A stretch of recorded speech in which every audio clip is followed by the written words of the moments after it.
지난주에는 1절부터 5절까지 읽었고 오늘은 6절부터 12절까지를 중심으로 하지만 전체를 한번 같이 교독하시는 게 좋겠다 싶습니다. 1절부터 한 절씩 교독하도록 하겠습니다. 며칠이 지나서 예수께서 다시 가버나움으로 들어가셨다. 예수가 집에 계신다는 말이 퍼지니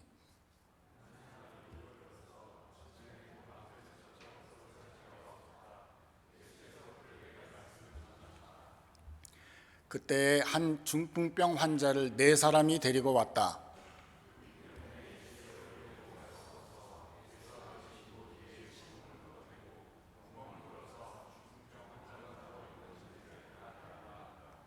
예수께서는 그들의 믿음을 보시고 중풍병 환자에게 이 사람아 내 죄가 용서받았다 하고 말씀하셨다.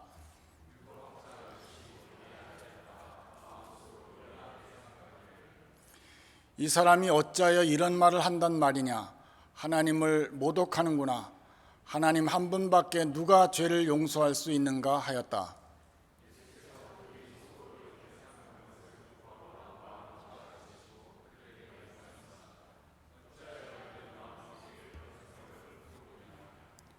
중풍병 환자에게 내 죄가 용서받았다 하고 말하는 것과 일어나서 내 자리를 걷어서 걸어가거라 하고 말하는 것 가운데서 어느 쪽이 더 말하기가 쉬우냐?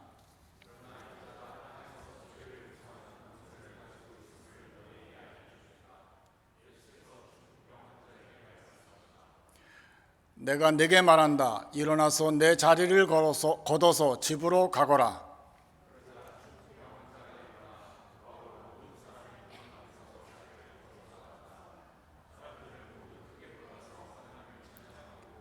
이런 일을 전혀 본 적이 없다고 말했다. 아멘. 여러분, 기독교의 중요한 교리 중에 하나가 바로 삼위일체론입니다. 오늘 이 자리에 나오신 여러분은 삼위일체론을 믿으십니까? 우리가 믿는 하나님은 그냥 한 하나님이 아니라 세 위격을 가지고 계시며 그 셋이 한 분 하나님이시라고 하는 고백입니다. 언뜻 이해하기 어려운 이 교리를 받아들이느냐 받아들이지 않느냐에 따라서 이단 유무가 판별되기도 합니다. 그래서 어떤 사람들은 성경에 삼위일체라는 말도 없는데 신학자들이 사변적으로 만들어 놓은 삼위일체 교리를 이해하려고 골치 아프게 애쓰기보다는 예수 그리스도의 복음만 전하면 된다고 이렇게 생각하기도 합니다. 신학교에서는 아주 중요하게 조직신학이라고 하는 그 신학에서 아주 중요하게 공부하는 이 삼위일체론이지만 정작 교회에서는 언급을 잘 안 하는 경우가 많습니다. 하지만 삼위일체론은 기독교 신론과 기독론, 성령론을 이해하는 데 결정적으로 중요한 개념이고 기독교 신관을 다른 종교와 구별하는 아주 결정적인 신학이요 교리라고 하는 것입니다. 여러분, 삼위일체 교리는 바로 복음의 핵심인 예수님이 누구신가 하는 중요한 물음에서 시작되었다고 하는 것을 알아야 합니다. 초대 기독교 공동체는 예수님의 십자가와 부활 사건을 겪으면서 다음과 같은 질문을 던지게 되었습니다. 우리가 따랐던 예수는 과연 누구였는가? 우리를 위하여 십자가에 달렸다가 부활하신 예수는 누구인가? 이 삼위일체론은 하나님이 누구신가에 대한 물음에서 시작되었다기보다 예수가 누구시냐라고 하는 물음에서 비롯된 것입니다. 초대교회 신앙인들은 예수의 신성에 대한 질문을 제기하게 되었습니다. 예수는 우리와 동일한 사람인가?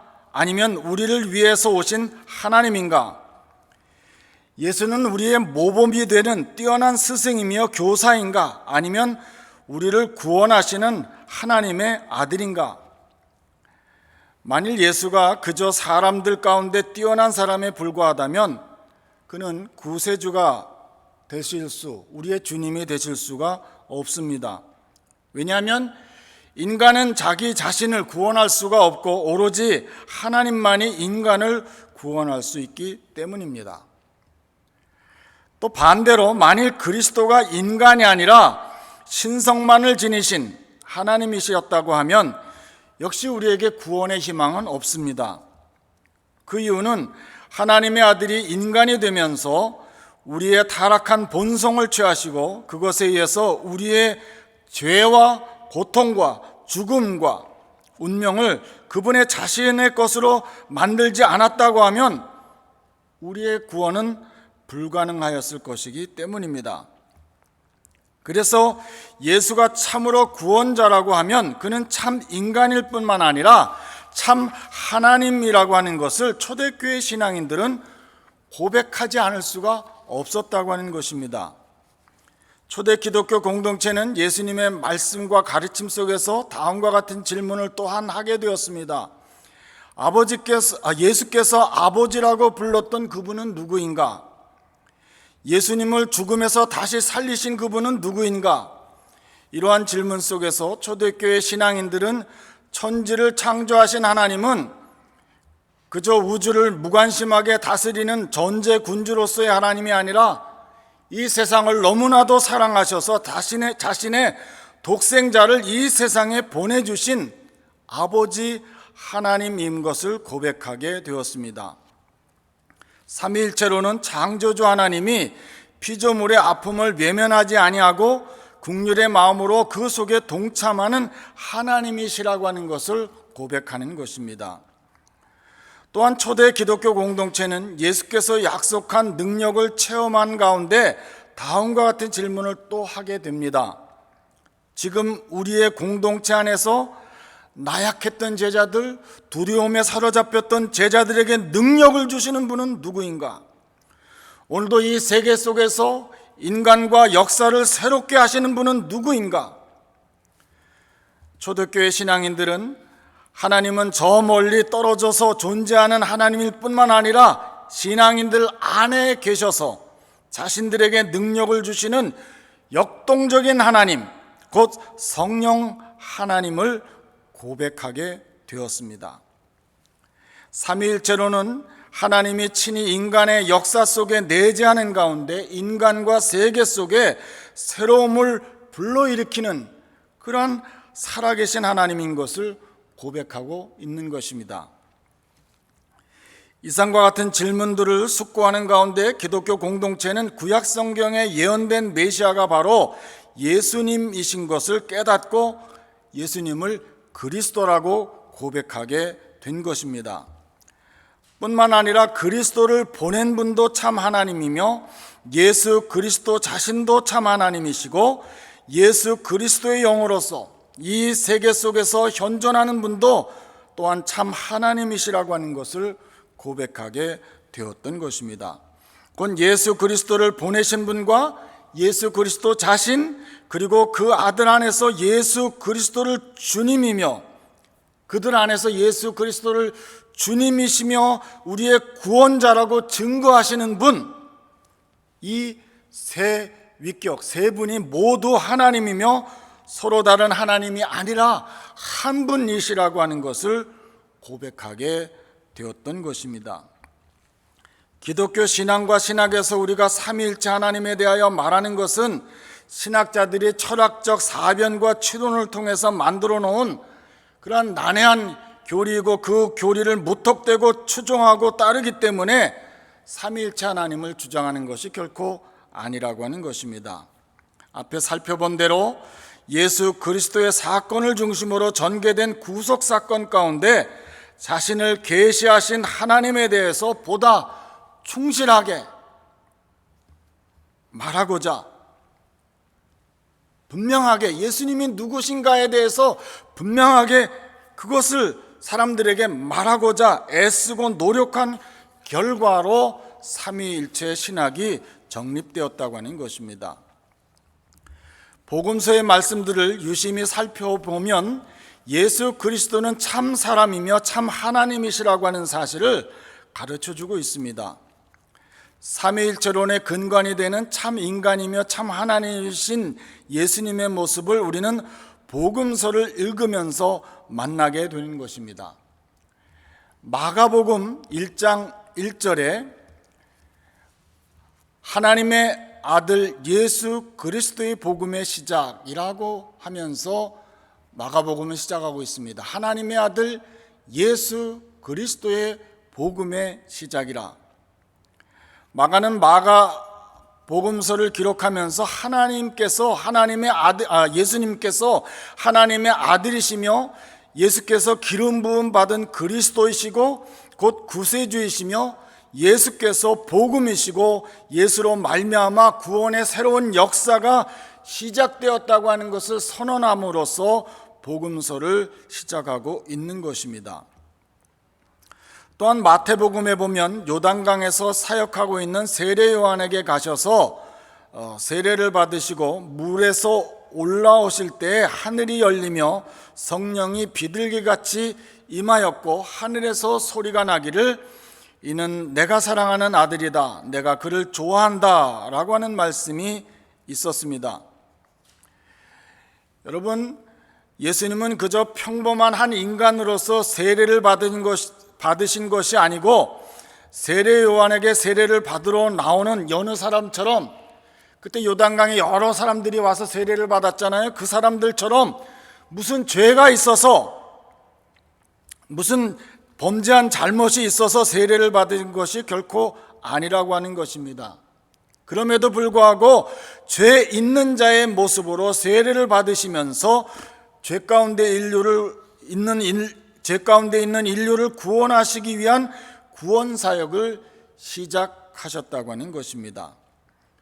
요단강에서 세례를 받으신 예수께서는 광야에서 금식하며 기도하시고 마귀의 시험을 이겨내신 후 갈릴리에 오셔서 비로소 회개의 복음을 선포하시며 회개하라 천국이 가까웠느니라, 회개의 복음을 선포하시면서 사역을 시작하시는 것입니다. 갈릴리 해변에서 시몬 베드로와 그의 형제 안드레, 그리고 이어서 야고보와 요한을 사람 낚는 어부로 부르시고 더러운 귀신 들린 사람과 또 베드로의 장모의 열병을 고쳐주시고 소문을 듣고 찾아온 많은 병든 사람들을 고쳐주셨고 귀신을 내쫓아 주셨습니다. 그리고 나병에 걸린 사람의 병을 고쳐주셨지요. 그리고 이어지는 이야기가 바로 중풍병자가 친구들을 의지해서 예수님 앞으로 나온 이야기인 것입니다. 지난 주일에 중풍병자와 그의 친구들의 믿음을 살펴보면서 함께 은혜를 나눈 바가 있습니다. 중풍병자는 예수님만이 자신의 문제를 해결하실 수 있는 분이시라고 하는 사실을 굳게 믿었기 때문에 친구들의 의지에서 예수님 앞으로 나올 수 있었습니다.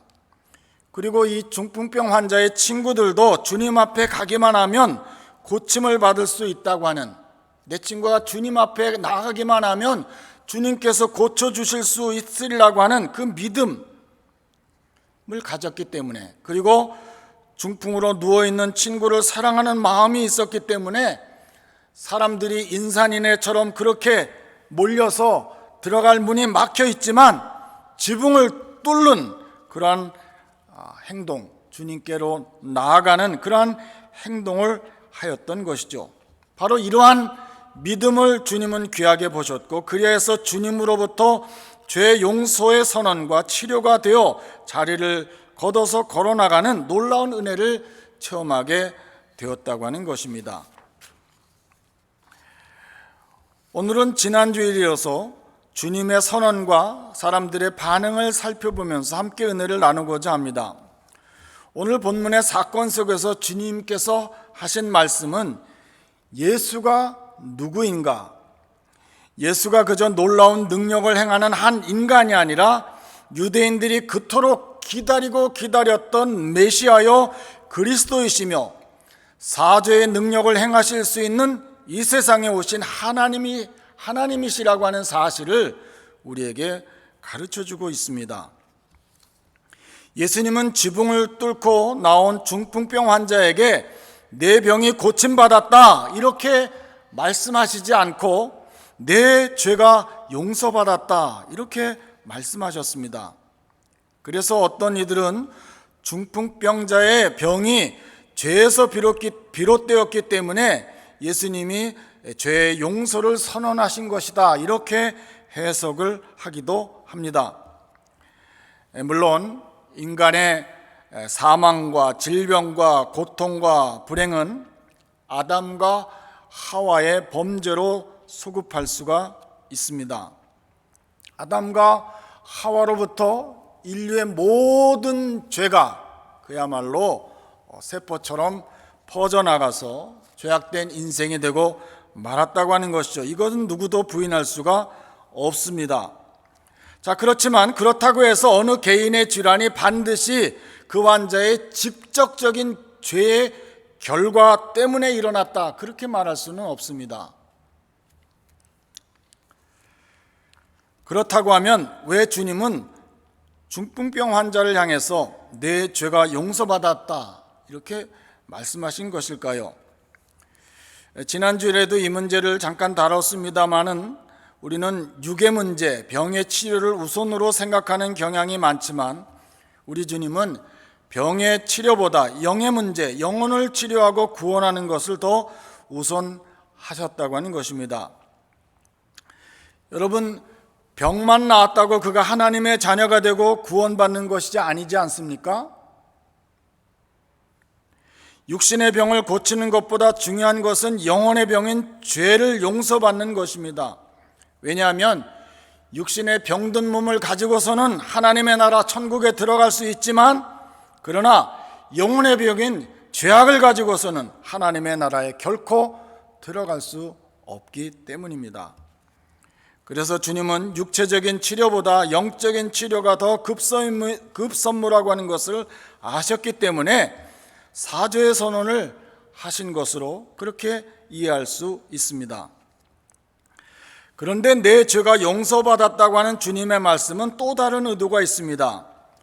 주님의 말씀은 거기 주님 앞에 나온 중풍병 환자만을 위한 말씀이 아니라고 하는 것입니다. 그 자리에는 율법학자인 서기관들이 있었습니다.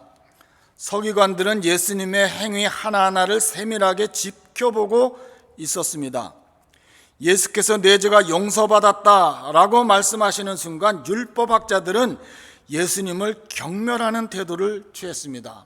우리 함께 6절로 7절 말씀 같이 읽겠습니다. 6절로 7절 말씀 같이 읽습니다.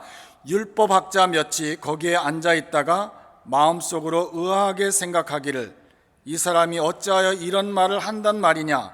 하나님을 모독하는구나. 하나님 한 분밖에 누가 죄를 용서할 수 있는가 하였다.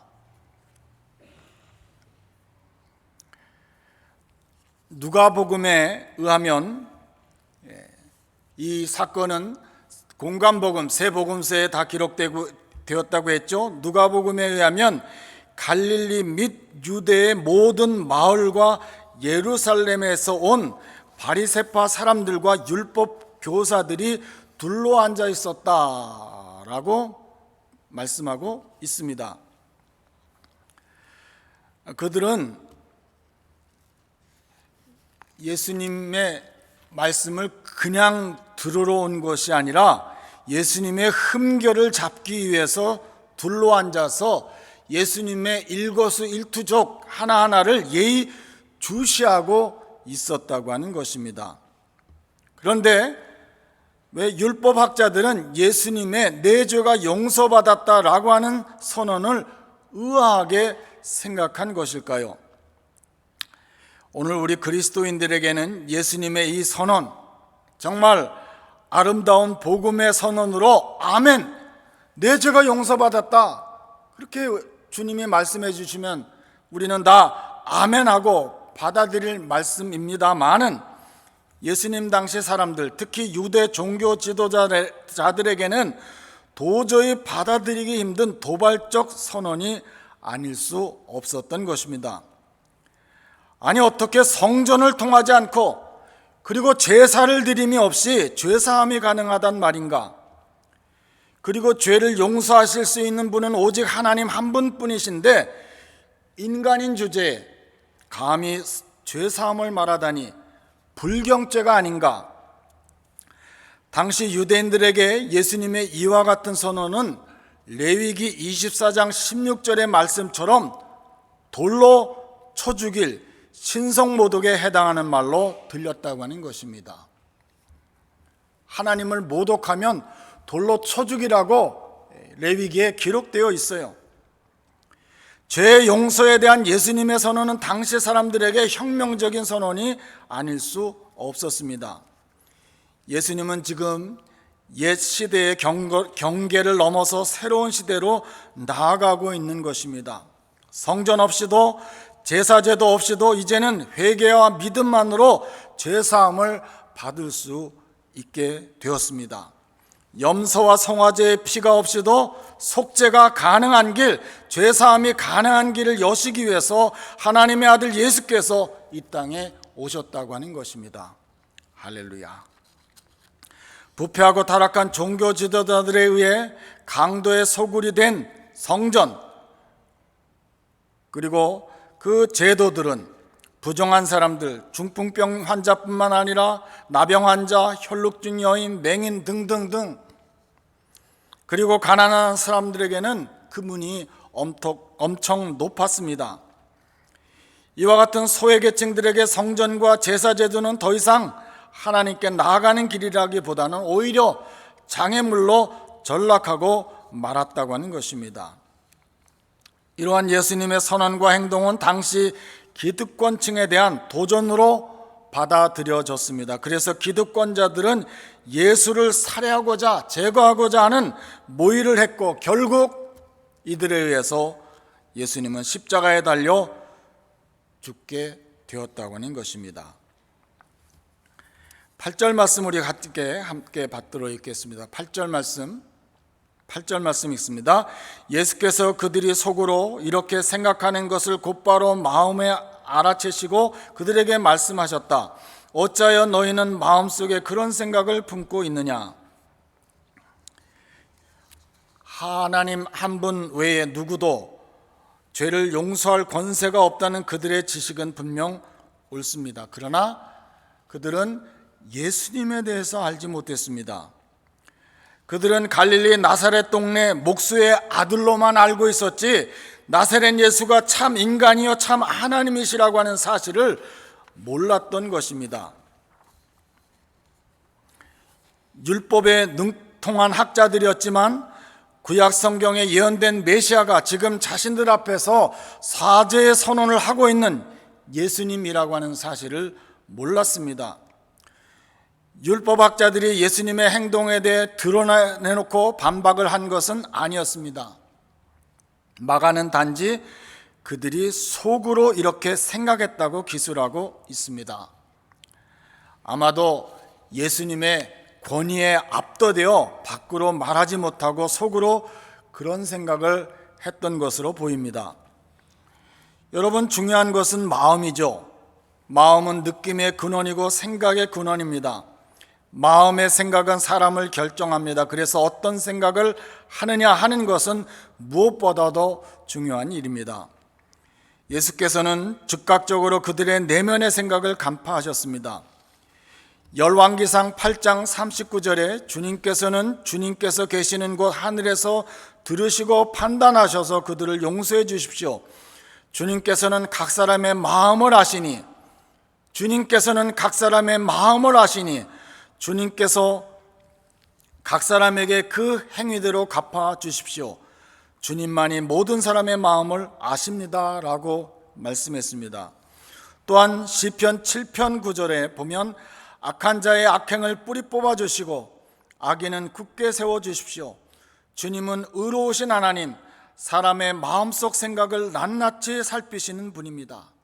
사람의 마음속 생각을 낱낱이 살피시는 분. 하나님은 홀로 사람의 마음을 아십니다. 사람의 심장을 꿰뚫어 보십니다. 예수께서 율법학자들의 마음을 꿰뚫어 보셨다고 하는 것은 바로 예수님께서 누구시라고요? 하나님이시라고 하는 사실을 우리에게 가르쳐주고 있는 것입니다. 평행 본문인 마가복음 9장 4절에는 어찌하여 너희는 마음속에 악한 생각을 품고 있느냐 이렇게 말씀했습니다. 예수께서는 율법학자들의 마음속 생각을 악한 생각이라고 하셨습니다. 저들은 주님의 말씀을 귀담아 듣고 예수님이 누구신가를 알려고 하기보다는 주님의 말씀이나 행동에서 어떻게 하든지 꼬투리를 잡아서 자신의 종교적 권위에 도전하는 그 예수님을 제거하려는 의도로 지금 이런 생각을 품고 있었기 때문에 악한 생각을 품고 있느냐고 말씀하신 것입니다. 예수님은 저들의 잘못된 생각과 정변으로 맞서서 한 가지 질문을 하십니다. 9절 말씀 보실까요? 9절 말씀, 마가복음 2장 9절 말씀 함께 읽습니다. 중풍병 환자에게 내 죄가 용서받았다 하고 말하는 것과 일어나서 내 자리를 걷어서 가거라 하고 말하는 것 가운데서 어느 쪽이 더 말하기 쉬우냐? 자, 여러분, 어느 쪽이 더 쉽겠습니까? 여러분, 어느 쪽이 더 쉽겠어요? 죄사함을 선포하는 쪽이 더 쉽겠습니까? 아니면 당장 눈에 보이는 육신의 질병을 고치는 쪽이 더 쉽겠습니까? 사실 평범한 우리 사람에게는 두 가지가 다 불가능한 일이죠. 그러나 예수님에게는 두 가지가 다 쉬운 일입니다. 그런데 율법학자들은 병의 치료보다 죄의 용서를 더 쉽게 여겼을지도 모르겠습니다. 왜냐하면 죄가 용서되었는지는 사람이 입증할 수 없는 문제인 반면에, 그렇죠? 내 죄가 용서받았다고 해서 그것이 용서받은 것이 가시적으로 드러나는 게 아니지 않습니까? 리트머스 용지로 이렇게 해서 색깔이 변화되고 이런 게 아니지 않습니까? 그렇죠? 그러나 그 반면에 일어나서 내 자리를 들고 걸어가라고 하는 것은 그 명령이 바로 즉각적으로 나타나야 하는 것이기 때문에 이게 어렵다 이렇게 생각했을지도 모르겠습니다. 그런데 주님께서는 놀라운 말씀을 하시죠. 10절, 11절 말씀 또 우리 같이 한번 받들어 읽겠습니다. 그러나 인자가 땅에서 죄를 용서하는 권세를 가지고 있음을 너에게 알려주겠다. 예수께서 중풍병 환자에게 말씀하셨다. 내가 네게 말한다. 일어나서 내 자리를 걷어서 집으로 가거라. 예수님께서는 자신에게 죄를 용서하는 권세가 있다는 사실을 알려주겠다고 말씀하셨습니다. 여기에서 예수님께서는 당신 자신을 인자, 사람의 아들로 소개하셨습니다. 여기서 말하는 인자는 다니엘서에 나오는 말세의 하나님으로부터 하나님 나라의 권세를 이양받을 신적인 존재를 가리키는 말입니다. 예수님은 사람들 앞에서 당신께서 죄를 용서하는 신적인 권세가 있음을 보여주심으로 당신께서 바로 다니엘이 말하고 있는, 다니엘이 예언한 그 종말의 메시아가 당신이라고 하는 것을 나타내신 것입니다. 드러내신 것입니다. 인자이신 메시아는 인성을 가지셨으나 또한 신성을 가지신 하나님이십니다.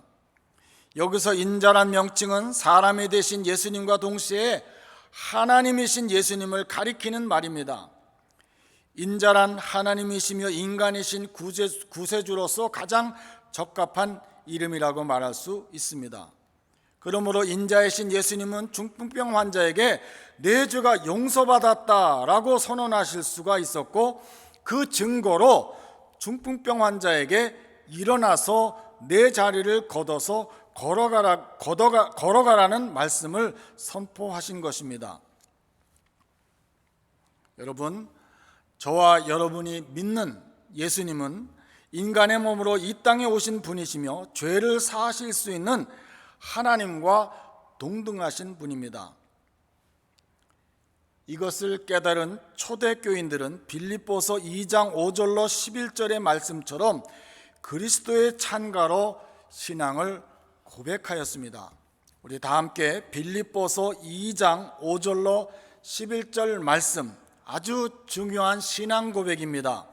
이 신앙 고백, 이것을 기초로 해서 나중에 사도신경으로 그렇게 고백하게 되는 것입니다. 우리 같이 한번 받도록 읽겠습니다.